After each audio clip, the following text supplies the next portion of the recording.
Salut à tous, c'est Nito18 et aujourd'hui une nouvelle vidéo critique sur Thor Ragnarok. Je sais, le film est sorti, ça fait une semaine de ça, mais j'attendais la sortie d'un autre film avant de faire cette critique. Réalisé par Taika Waititi, je sais pas si je le prononce bien, et avec Chris Hemsworth dans le rôle de Thor, Tom Hiddleston dans le rôle de Loki et une petite nouvelle, Cate Blanchett dans le rôle de Hela, la déesse de la mort, qu'on n'avait pas encore vu et qui est assez le méchant Marvel classique en fait. Thor Ragnarok est le troisième volet de sa série de films dans le Marvel Cinematic Universe, Thor, Thor The Dark World et Thor Ragnarok, et il fait suite à Avengers 2 avec les événements de la Sokovie. C'est pour ça qu'on l'a pas vu dans Civil War. Et suite à plusieurs événements, Thor libère la déesse de la mort et doit l'affronter. Mais avant, il va passer par plusieurs péripéties, dont passer par une planète qui s'appelle Sakur ou une affaire de même. Et dans cette planète, il va retrouver Hulk qu'on avait aussi pu vu dans Civil War. Et tout ça va faire qu'ils vont créer une alliance avec d'autres personnages et vont essayer d'aller battre Hela, la déesse de la mort, sur Asgard et essayer de reprendre le trône. Le film était bon, le film était drôle, mais c'est Marvel, tu peux pas t'attendre à plus d'un film Marvel. Ça fait avancer l'histoire de Thor, même que je pense que ça la conclut. Ça nous fait avancer un petit peu plus avec Avengers Infinity War. Juste une des scènes post-credit, c'est que tu vois le vaisseau de Thanos. Fait qu'on se dit très bien que ça va avoir rapport avec Infinity War.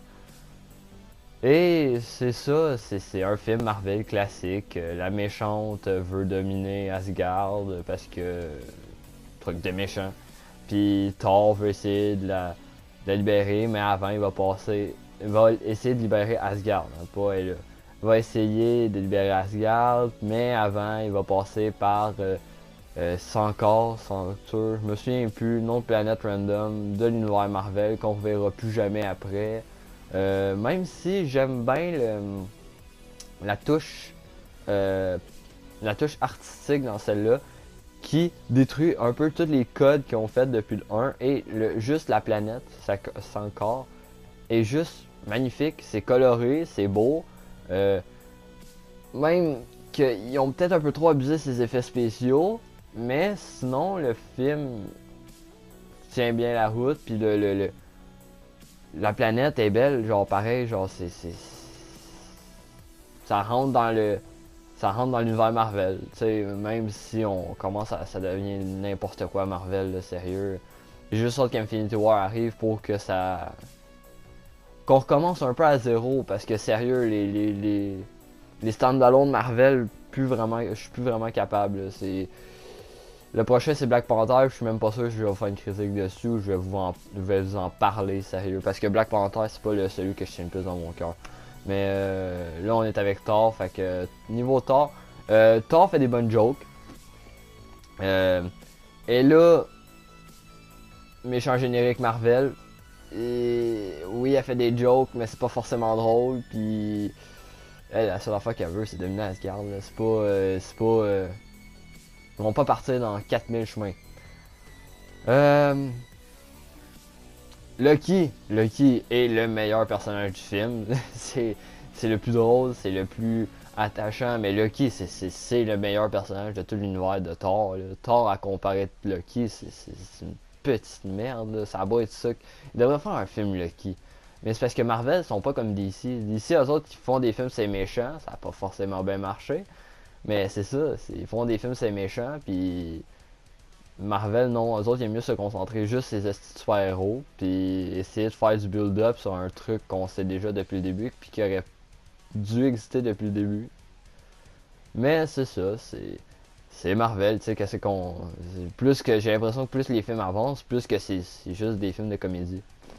Fait que Thor Ragnarok est plutôt un bon film, je vous le conseille, même si Marvel commence à s'épuiser sur le genre, puis il montre plus vraiment grand chose de son univers. Fait que ça me déçoit un peu. Genre, Thor Ragnarok fait partie de mon top de mes films préférés Marvel, mais ça devient répétitif. J'ai l'impression de tout le temps voir le même film. Là, Thor Ragnarok, j'avais juste l'impression de revoir Gardien Galaxy en mieux. Je dis pas que Gardien Galaxy c'était mauvais, c'est juste que c'est ça, ça redevient tout le temps des copies après copies après copies. Puis ça, c'est depuis Avengers 1. Puis j'avais besoin d'en parler de ça parce que beaucoup de monde disent que Marvel est meilleur pour certains points, pour certains trucs. Les films Marvel ont tout le temps des astis de bonnes critiques sur Rotten Tomatoes. Et je vous déconseille d'aller sur ce site-là, Rotten Tomatoes, pour les critiques. Parce que je veux pas faire le gars qui croit au mythe, au truc, mais c'est sûr que Disney paye Rotten Tomatoes pour qu'il y ait des bonnes critiques. Là. Parce que sérieux, chaque film Marvel, vous avez-tu remarqué que chaque film Marvel, même les plus mauvais comme Hulk, ont des bonnes critiques? Pis allez voir sur Rotten Tomatoes, juste les cotes, ils ont tout le temps des bonnes notes. Pourtant, il y en a que c'est nul à chier. Je checkais ça, là. Il y en a que c'est nul à chier comme film, là. Puis ils ont eu des bonnes notes. Fait que Disney dépense des millions de dollars pour ça. Et ça me fait chier parce qu'après ça, DC prend tout un... Il se mange tout un chiard sa gueule, puis ça me fait chier. En parlant d'ici, on va passer à Justice League, le film que j'attendais le plus cette année. C'était le monument que j'attendais le plus depuis que le DCCU existe. Non, le DCEU, le DC Extended Universe. Et qui est plutôt bien. Fait qu'on va passer au Justice League. Justice League réalisé par Zack Snyder et reshooté par Josh Whedon, là, celui qui nous a donné Avengers 4 ans plus tôt, 4 ou 5 ans plus tôt, avec Ben Affleck dans le rôle de Batman, Gal Gadot en Wonder Woman, Ezra Miller en Flash, mon petit préféré, Ray Fisher en Cyborg et Jason Momoa en Aquaman et Henry Cavill dans le rôle de Superman, qui est juste son meilleur rôle à Henry Cavill. Mais ça, je vais vous en revenir avec ça plus tard. Justice League fait suite aux deux derniers films sortis auparavant, qui est Man of Steel et Batman vs Superman. Le monde est encore en deuil suite à la mort de Superman, puis Batman se dit qu'il faut qu'il fasse de quoi parce qu'il sent qu'il a déshonoré Superman en lui promettant une affaire qu'il n'a pas faite. Et là, il va essayer de créer une équipe avec Wonder Woman contre un gros méchant nommé Steppenwolf, qui est en fait un des généraux de Darkseid. Mais ce général-là, je trouve qu'il est trop présent du film par rapport à Darkseid, qui devrait, genre, il devrait... C'est un sous-fifre, hein, ça suffit. Fait qu'on va rester avec le synopsis. Et Batman va aller chercher un après l'autre Flash, Cyborg, Aquaman.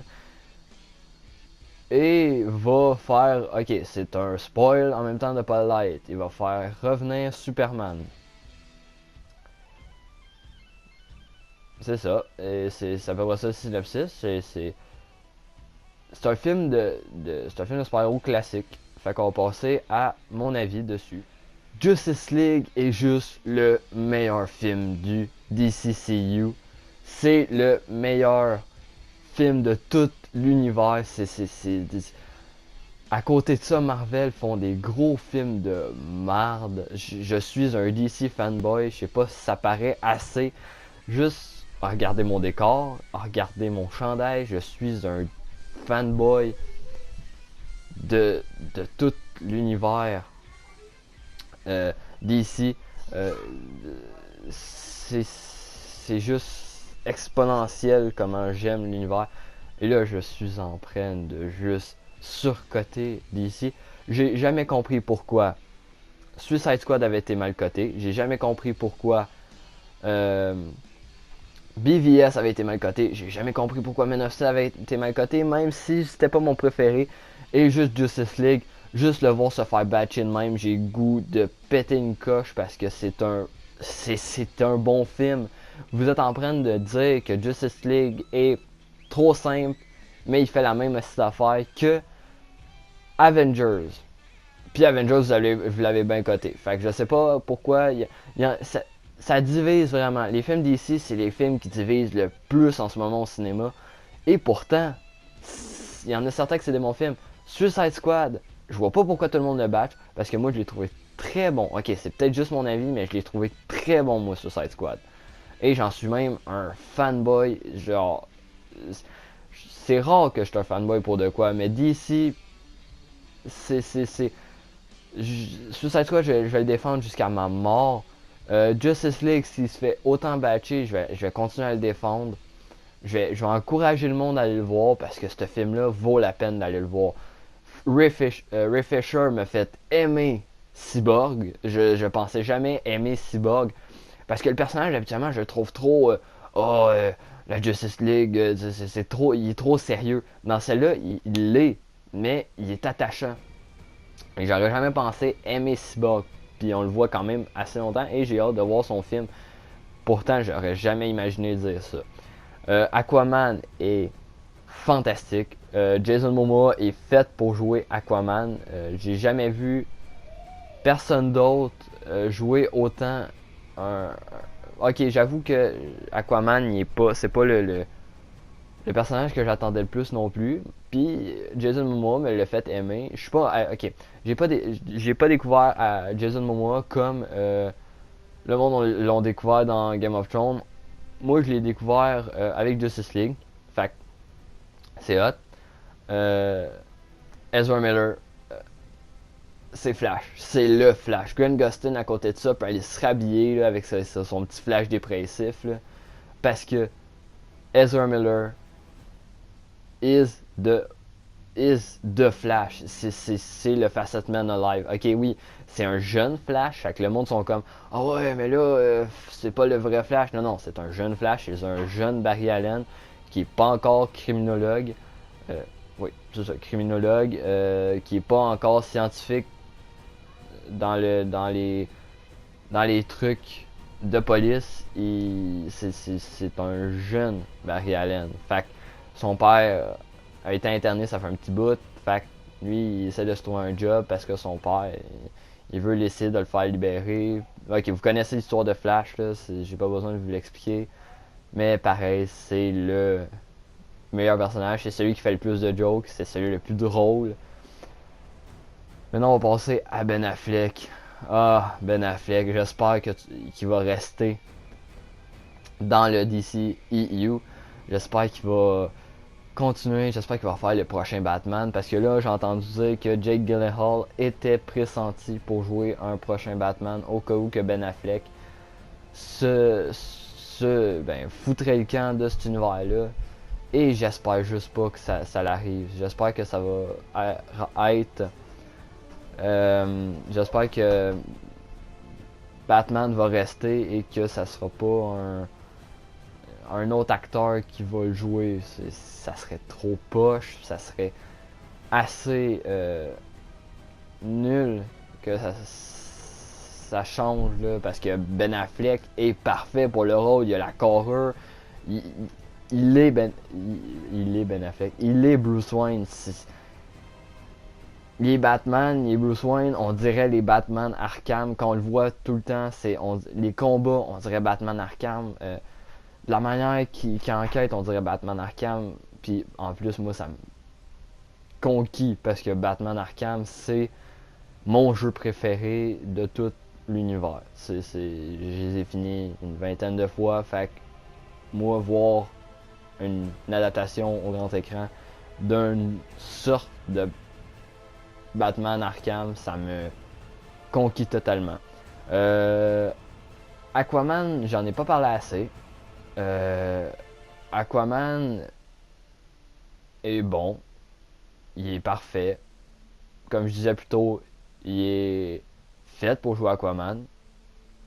Son personnage n'est pas assez développé dans le film. Oui, on l'a vu, genre, on le voit 3-4 scènes, parler avec Batman, partir en dessous de l'eau, parler avec. On voit Mera, mais c'est pas forcément.